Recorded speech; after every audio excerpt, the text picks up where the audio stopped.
What's up, everyone? Southside Braves here. Thanks for checking out the video. Today for you, I have the first video about the St. Louis VGC scene. I'm really excited to do these. It's very much in the beginning, rough stages of what I plan to do with it. So please let me know what you think, what I could add to it, what I could change about it, what you liked, what you didn't like. I am very much open to suggestions. I'm also not the most artistic person, so I didn't really make like a logo or anything for it. So if anyone knows of a logo I could use for this, or if they wanted to create one, I'd love that. But no need. I mean, like I said, I just don't personally have one. So what this is going to be, I'm going to talk about the St. Louis VGC scene whenever there's been an event, kind of look at the usage at that event, how people did, and then highlight some St. Louis players that are currently like tops in points for Worlds 2025.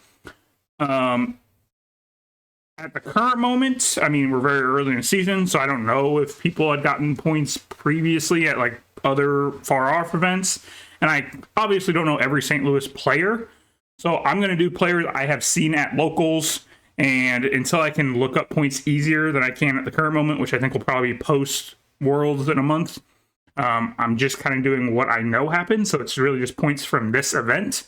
So, yeah, I just wanted to kind of preface that with what I'm doing there, and I'll probably talk about it more when we get to that. So, first off, let's talk about the usage in St. Louis. So, on Sunday, July 14th, we had a tournament at the Yeti store. I did not get every team. I believe there were 16 masters that participated. I think 11 people gave me their teams.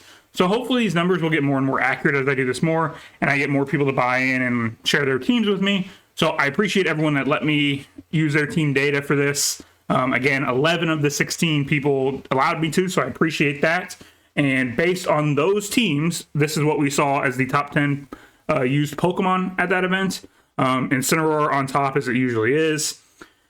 Then we had a bunch of Pokemon being used on, I believe that 27% means they were on 3 of the 11 teams, my math says.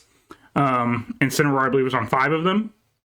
And so, Rillaboom, Ogerpon Cornerstone being the most used Ogerpon. I think we only saw one Hearthflame and one Wellspring, if I remember correctly, and then 3 Cornerstones. So, Cornerstone being the most used. Rapid Strike, Urshifu. We did see 1 single strike, I believe, but there was 3 Rapid Strikes. Indeedee Female and Blood Moon being on 3 teams each. I think at least 2 of them they were paired together. I think they were each on 1 team without the other, though. Whimsicott being on a lot of teams kind of, I don't know if surprised me is the right word, but it was around, and I seem to have played a lot of them, or at least a couple of them. So it was around. And then in the next 3 spots, they were on at least 2 teams. There was a lot of Pokemon kind of tied in these spots. So honestly, my tiebreaker was people that top cut with these Pokemon kind of got higher priority.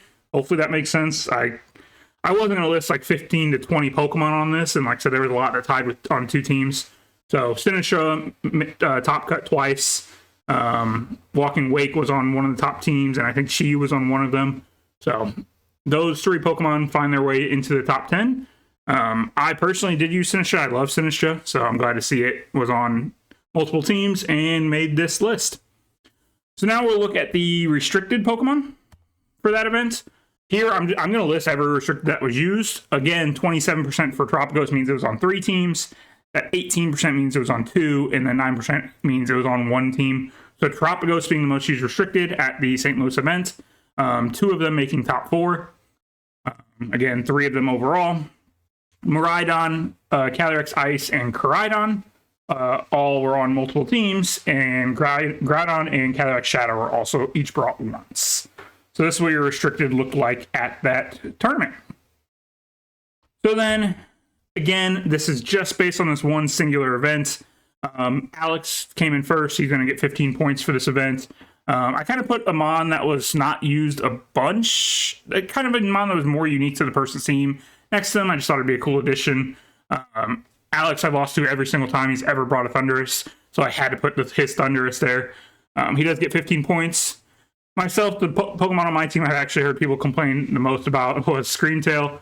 A lot of people struggle with the Screamtail. I think I was the only one using it, so it kind of fit me there. I came in second. I get 12 points. Ben coming in third. I played him twice, once in Swiss and then in the semifinals as well. His Skeleturge was a huge problem for me. Kuhlman, that once again, he was the only one in the tournament to bring. So I put that with him. He gets 10 points for making top 4. And Chris being the final one in the top 4. Him and I both use Sinistra. Again, I told you I love Sinistra. He's the other person that used it. So I wanted to see Sinistra on the screen. I didn't play him. I don't know how much he brought Sinistra, hopefully a bunch. So I did give him the Sinistra, and he also gets 10 points for this event. So these were 4 people that top cut at this event, the 4 getting points from it. And like I said, I will hopefully be updating these point totals as the season goes on with people's total points. I just, again, very early event, and I can't really track that all that well yet until they start updating points for the 2025 season. So that's kind of what I have for this. Let me know, again, what you thought of these ideas. Hopefully you like this information. I want to get information out about the St. Louis local scene because I think we got good players. I think it's growing. I think it's awesome, the professors that put these together. Maybe I can start highlighting the professors, too, that put in the work for this for us. So, again, I just want to get this information out there. I hope you guys like it. Let me know what you think. Like and subscribe to the channel in the video if you did enjoy this. And, yeah, I'm going to stop rambling. That's all I got for this. If you did enjoy, please check out some of my other videos.